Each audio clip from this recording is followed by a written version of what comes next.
بسم الله الرحمن الرحيم. الرحمن علم القرآن خلق الإنسان علمه البيان الشمس والقمر بحسبان والنجم والشجر يسجدان والسماء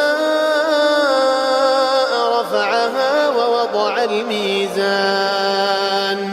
ألا تطغوا في الميزان وأقيموا الوزن بالقسط ولا تخسروا الميزان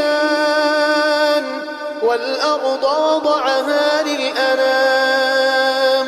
فيها فاكهة والنخل ذات الأكمام والحب ذو العصف والريحان فبأي آلاء ربكما تكذبان خلق الإنسان من صلصال كالفخار وخلق الجن من مارج من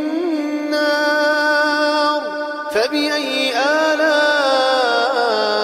ربكما تكذبان رب المشرقين ورب المغربين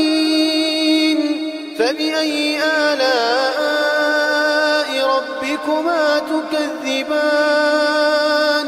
مرج البحرين يلتقيان بينهما برزخ لا يبغيان فبأي آلاء ربكما تكذبان يخرج منهما اللؤلؤ والمرجان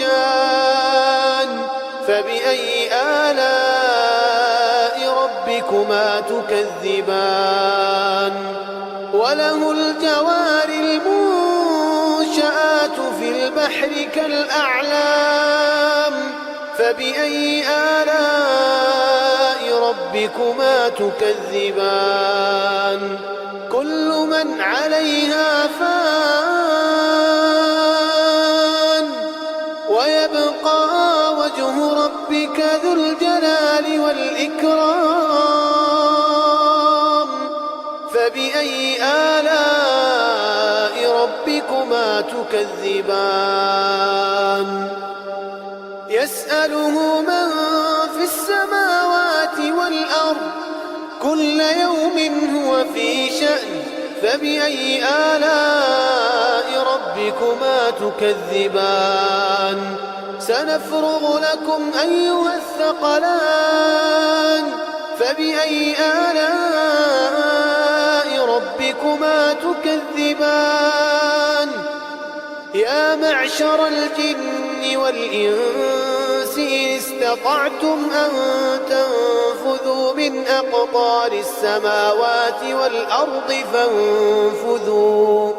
لا تنفذون إلا بسلطان فبأي آلاء ربكما تكذبان يرسل عليكما شواظ من نار ونحاس فلا تنتصران فبأي آلاء ربكما تكذبان فإذا انشقت السماء فكانت وردة كالدهان فبأي آلاء ربكما تكذبان فيومئذ لا يسأل عن ذنبه إنس ولا جان فبأي آلاء ربكما تكذبان يعرف المجرمون بسيماهم سيماهم فيؤخذ بالنواصي والأقدام فبأي آلاء ربكما تكذبان هذه جهنم التي يكذب بها المجرمون يطوفون بينها وبين حميم آن فبأي آلاء ربكما تكذبان ولمن خاف مقام ربه جنتان فبأي آلاء ربكما تكذبان ذواتا أفنان فبأي آلاء ربكما تكذبان فيهما عينان تجريان فبأي آلاء ربكما تكذبان فيهما من كل فاكهة زوجان فبأي آلاء ربكما تكذبان متكئين على فرش بطائنها من استبرق وجنى الجنتين دان فبأي آلاء ربكما تكذبان فيهن قاصرات الطرف لم يطمث